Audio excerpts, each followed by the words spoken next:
Chapter 1. The winter rain against my cottage windows sounded like skeletal fingers tapping against glass, each drop a reminder of how utterly alone I had become. For 3 years, I had chosen this isolation, this small stone house at the edge of the Yorkshire moors, where the nearest neighbor was a mile away and the postman came only twice a week. The silence here was different from the silence that had followed me through my marriage, through the fertility clinics, through the pitying stares and whispered conversations that died when I entered a room. This silence was mine by choice, a cocoon I had wrapped around my broken pieces. I was a music box that had lost its song, beautiful perhaps from the outside, but hollow and useless within. The specialists had used clinical terms, unexplained infertility, they called it, as if giving my emptiness a name would somehow make it hurt less. David had tried to be understanding, but I saw the way he looked at other women with their rounded bellies, the way his jaw tightened when his sister brought her children to visit. When he finally left, taking his hope for the family I could never give him, I felt nothing but relief. At least the pretense was over. The storm outside was growing more violent, hurling itself against my sanctuary with unusual fury. I pulled my shawl closer and returned to my tea, trying to lose myself in the familiar ritual when a sound cut through the night that made my blood freeze, a deep, agonized howl that spoke of pain so profound it seemed to tear the very air. Before I could process what I was hearing, something massive struck my front door with such force that the entire cottage shuddered, and through the frosted glass, I glimpsed the shadow of something impossibly large collapsing onto my doorstep, something that shouldn't exist in this rational world where I had tried so hard to rebuild my broken life. Chapter 2. The creature bleeding on my doorstep defied every rational thought I'd clung to since retreating from the world. It was a wolf, but no wolf I'd ever seen, easily the size of a small horse, with fur so black it seemed to absorb the pale light spilling from my cottage. One of its hind legs was mangled, the bone visible through torn flesh, and its breathing came in shallow, rattling gasps that misted in the freezing air. But it was the intelligence in its amber eyes that stopped my heart, an ancient, weary understanding that spoke of centuries rather than years. Cradled between its massive paws, protected even in its agony, was a child who couldn't have been more than 4 years old. The little one was unconscious, pale as moonlight, with delicate features that seemed almost ethereal in the storm's chaos. The wolf's eyes fixed on mine through the rain, and in them I saw something that shattered my carefully constructed walls, a desperate plea, parent to parent, protector to protector. Save her, those golden eyes seemed to say. I cannot, but you can.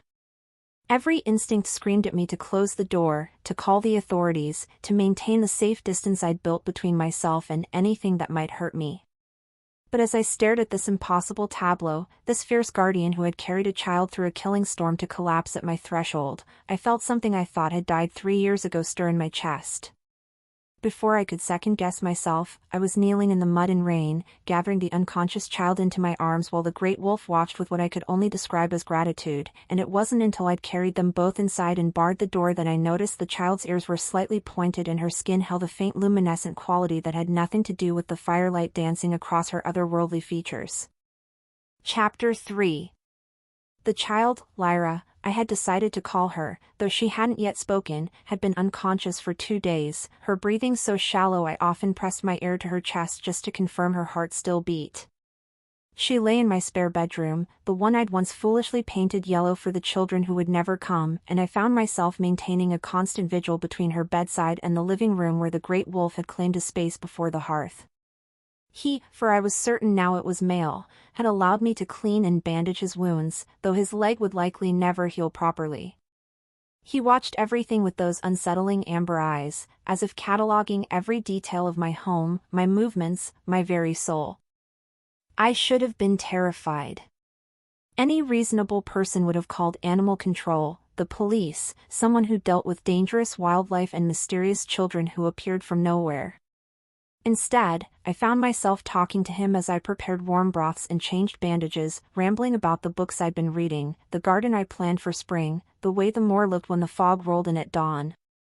He listened with an attention that unnerved me, his great head tilting slightly when I spoke of loneliness, his eyes softening when I mentioned my failed marriage, my broken dreams of motherhood. On the third morning, as I sat reading beside Lyra's bed, her tiny hand suddenly gripped mine with surprising strength, and when her eyes opened, they were the same impossible shade of amber as her guardian's. She looked at me with recognition that shouldn't have been possible, her rosebud mouth forming a single word that made my blood turn to ice. "Mama," she whispered in a voice like silver bells, and through the bedroom window, I heard the distant sound of motorcycles approaching on the moor road, engines that hadn't been there moments before, carrying riders who somehow felt like harbingers of everything I thought I'd left behind. Chapter 4. The motorcycles circled my cottage like mechanical vultures, their engines a harsh counterpoint to the fragile peace I'd built over these impossible 3 days. Through the curtains, I counted 6 riders, all leather and chrome, but it was the 7th figure that made my hands shake as I drew Lyra closer. David, my ex-husband, climbing off a bike with the predatory confidence of a man who believed he owned whatever he touched. Behind me, the great wolf had risen to his feet despite his injuries, a low growl rumbling from his chest that seemed to vibrate through the floorboards themselves. "Sarah!" David's voice cut through the morning air, carrying that familiar tone of barely controlled frustration that had colored the last year of our marriage. "I know you're in there." Mrs. Henderson from the village saw lights, heard strange sounds. "People are worried about you out here alone." The lie came so easily to him, wrapped in concern that fooled no one. I knew why he'd really come. His new girlfriend was pregnant, flaunting the future I'd failed to give him, and somehow my hermit existence had become an inconvenience to his narrative of moving on. Lyra whimpered against my shoulder, her small body trembling as the men outside began banging on the door with increasing aggression. The wolf's growling intensified, and I felt something shift in the air around us, a charging sensation like the moments before lightning strikes. "You always were selfish, Sarah," David called out, his mask finally slipping. "Hiding away like some tragic heroine while real people worry about you. It's time to come home, get the help you need." The patronizing cruelty in his voice, the same tone he'd used when explaining why he was leaving, sent a spike of rage through me so pure it surprised us both, and that's when the wolf began to change, his form rippling and expanding in ways that defied physics, revealing glimpses of something far more dangerous than any wild animal as his amber eyes blazed with an otherworldly fire that promised swift and merciless vengeance. Chapter 5. The transformation was like watching starlight pour itself into the shape of a man, impossible and beautiful and utterly terrifying. Where the great wolf had stood, now towered a figure that belonged in ancient legends, easily 7 feet tall with shoulders that could bear the weight of kingdoms. His hair was midnight black, hanging loose around a face carved from marble and shadow, and his skin held that same faint luminescence I'd noticed in Lyra. But it was his eyes that stole my breath, those same amber depths, now blazing with fury as David's voice grew more demanding outside my door. "Faye," he said, his voice a low rumble that seemed to resonate in my bones. The single word explained everything and nothing at once. "I am Kieran Shadowmere, Lord of the Winter Court, and this is my daughter." His massive hand rested protectively on Lyra's head, and she looked up at him with such pure adoration that something in my chest cracked open. "We have been running for 3 moons from those who would use her power for their own ends. Your kindness has given us sanctuary when we had none left to claim." The banging on my door intensified, and David's voice took on that ugly edge I remembered from our worst fights. "Sarah, I'm not playing games. Open this door or I'm calling the police." But Kieran, this impossible being who had lain wounded in my living room for 3 days, stepped forward with fluid grace, and I felt the temperature in the cottage plummet. Frost began forming on the windows as power rolled off him in waves, ancient and merciless. "No one," he said, his voice dropping to a whisper that somehow carried more threat than any shout, "will take what is mine."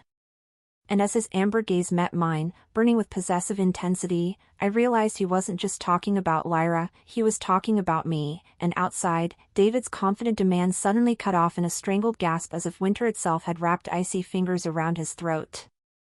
Chapter 6. The silence that followed David's choked gasp stretched like a hell breath, broken only by the sound of motorcycle engines roaring to life and retreating into the distance. Kieran hadn't moved from where he stood, hadn't even looked toward the door, but somehow I knew with absolute certainty that my ex-husband would never darken my threshold again. The frost on the windows began to melt, and the oppressive cold that had filled the room dissipated, leaving behind only the warmth of the fire and something far more dangerous, the weight of Kieran's attention focused entirely on me. "You are not what I expected," he said, his voice softer now, almost wondering. Lyra had curled up in the armchair by the fire, watching us both with those knowing amber eyes. For 3 centuries, the prophecies spoke of a mortal woman who would heal the rifts in our world, who would bridge the gap between the courts. I thought she would be different. Powerful. Commanding. His hand reached out, fingers barely grazing my cheek, and where he touched, my skin tingled with warmth. Instead, I find a woman who tends wounds without question, who opens her home to strangers, who sees a broken beast and offers sanctuary. The prophecy. The words hit me like a physical blow, because suddenly everything made sense, the strange pull I'd felt toward them both, the way Lyra had called me Mama as if she'd known me her entire short life, the reason my barren cottage had felt more like home these past 3 days than it had in 3 years. "I'm nobody special," I whispered, but even as I said it, I could feel the lie burning on my tongue.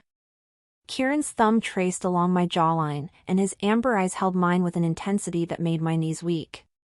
"You are everything," he murmured, and then his lips were on mine, the kiss gentle and reverent and absolutely earth-shattering, tasting of winter nights and ancient magic, and when we broke apart, I could see in his eyes the weight of centuries of loneliness finally lifted, but our moment of wonder shattered as Lyra suddenly cried out in terror, pointing toward the window where a figure in a familiar brown coat stood watching us through the glass, and my blood turned to ice as I recognized the face of my older sister Margaret, whose disapproving presence had driven me into hiding once before, now somehow standing impossibly outside my cottage with eyes that glowed the same unnatural amber as the Fae.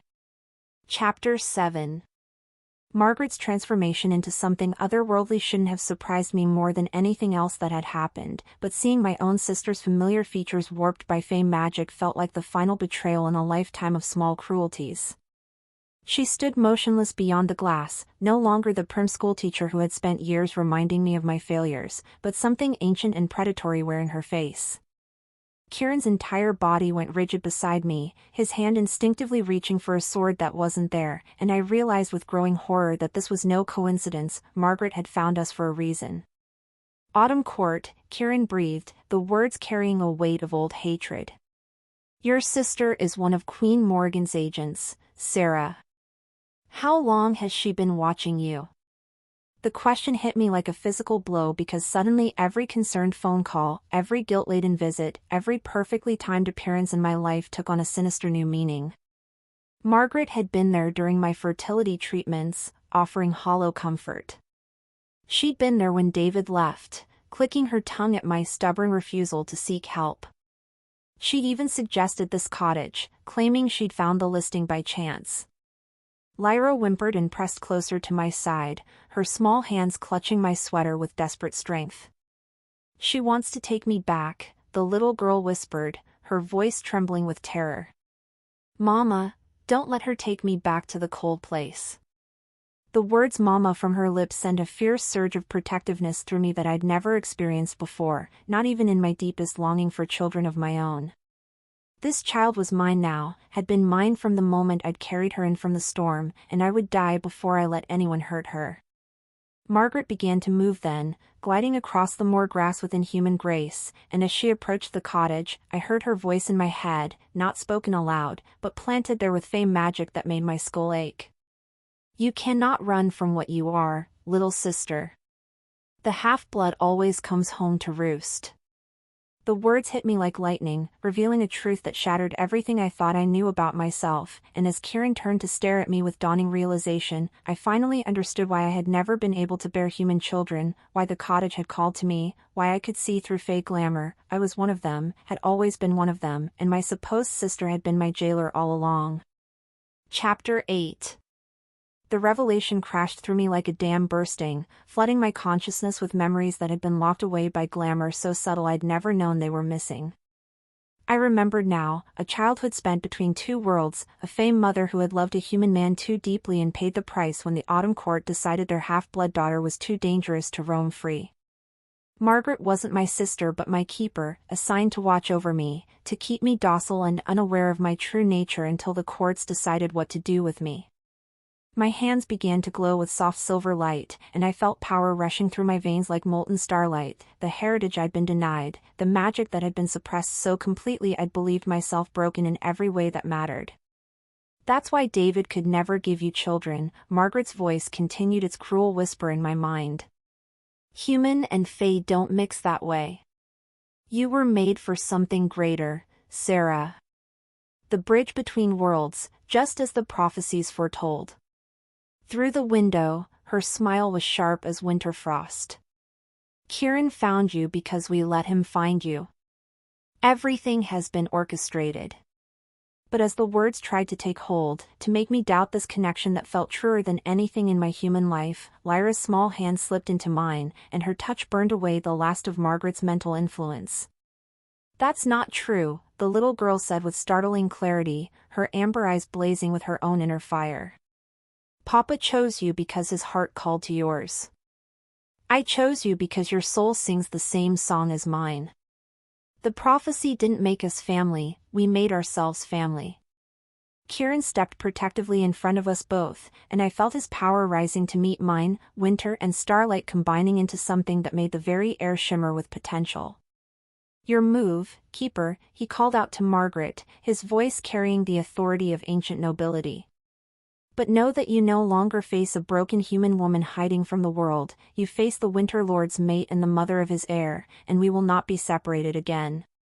Margaret's laugh rang across the moor like breaking glass, and when she raised her hands, they burst into flames that burned autumn bright against the morning sky, her true nature finally revealed as she prepared to drag me back to a court that had imprisoned me since birth, but the silver fire now dancing along my skin promised that this time, I would not go quietly into captivity. Chapter 9. The battle between my newfound power and Margaret's centuries of experience should have been no contest, but as silver fire met autumn flame across my small garden, I discovered that raw emotion could be the strongest magic of all. Every year of suppressed dreams, every moment of believing myself worthless, every tear shed in empty rooms, it all fed the starlight burning through my veins until I was no longer the broken woman who had hidden away from the world, but something fierce and unstoppable. Margaret's flames faltered as my silver light pushed back against her assault, and I saw fear flicker across her stolen face for the first time. You cannot win this, half-blood, she snarled, but her voice lacked its earlier confidence. The Autumn Court has claimed you since birth. Your mother's bargain, her words cut off in a choked gasp as Kieran's winter power joined with mine, ice and starlight weaving together in patterns that spoke of bonds deeper than magic, stronger than prophecy. Together, we were something neither court had anticipated, not a bridge to be controlled, but a new force entirely. Lyra stepped forward then, her tiny hand glowing with the same silver fire that danced along my skin, and I realized she wasn't just Kieran's daughter but something more, a child born of multiple magics, the future of what Fae could become. The old bargains are broken, she said in her clear voice, and despite her youth, her words carried the weight of absolute truth. My mama chose love over fear, family over duty. She doesn't belong to your court anymore. Margaret's form began to waver, the glamour that had hidden her true nature finally cracking under the pressure of our combined will. Beneath the familiar face of my sister, I caught glimpses of something ancient and terrible, bark-brown skin, eyes like dying leaves, hands that ended in thorns. This isn't over, she hissed as she began to retreat, her autumn flames guttering like candles in a hurricane. Queen Morrigan will not be denied what is rightfully hers. But as she dissolved into falling leaves that scattered on the morning wind, I felt the last chains of my old life break away, and when Kieran pulled me into his arms while Lyra wrapped herself around both our legs, I finally understood what it meant to be truly home, not just in a place, but in the choice to protect what you love, no matter the cost. Chapter 10. The cottage that had been my refuge from the world now felt like the center of a new universe, one where silver fire danced perpetually in the hearth and frost flowers bloomed on the windowsills despite the warming spring air. 3 months had passed since Margaret's defeat, 3 months of learning to wield the power that had been locked away for so long, of watching Lyra grow more confident and radiant with each passing day, of falling deeper in love with a man who looked at me as if I hung the stars themselves in the sky. Kieran had been patient with my transformation, teaching me to call the silver light at will, to weave winter magic with the natural starfire of my mixed heritage. We practiced in the garden where I'd once planted ordinary flowers, now growing impossible blooms that glowed with inner light and sang in harmonies only Fae ears could hear. Lyra had appointed herself my assistant in all things, her laughter ringing across the moors as she helped tend our magical sanctuary, and sometimes I caught myself marveling at how completely my definition of family had changed, from something I thought I could never have to something I'd die to protect. The prophecies spoke of a bridge between worlds, but they hadn't mentioned that some bridges weren't meant to connect existing places, they were meant to create entirely new ones. Our cottage had become a haven for others like us, Fae who chose love over court politics, humans who'd stumbled into magic and needed guidance, children born of mixed heritage who deserved better than the rigid structures of the old ways. We were writing new rules, creating new possibilities, and every day brought fresh proof that the future didn't have to be bound by ancient grudges and predetermined paths. As I stood in our garden at twilight, watching Kieran teach Lyra to shape ice crystals into impossible sculptures while silver fire danced between my fingers, I felt a presence that made my blood sing with recognition, not threatening this time, but joyful. Through the gloaming came a woman with my eyes and Lyra's luminescent skin, her Fae heritage undisguised, her smile radiant with a mother's love that had endured decades of separation, and I knew without being told that some happy endings were worth waiting lifetimes to achieve, especially when they brought with them the promise that our little family was about to become something even more extraordinary than I'd dared to dream. The end.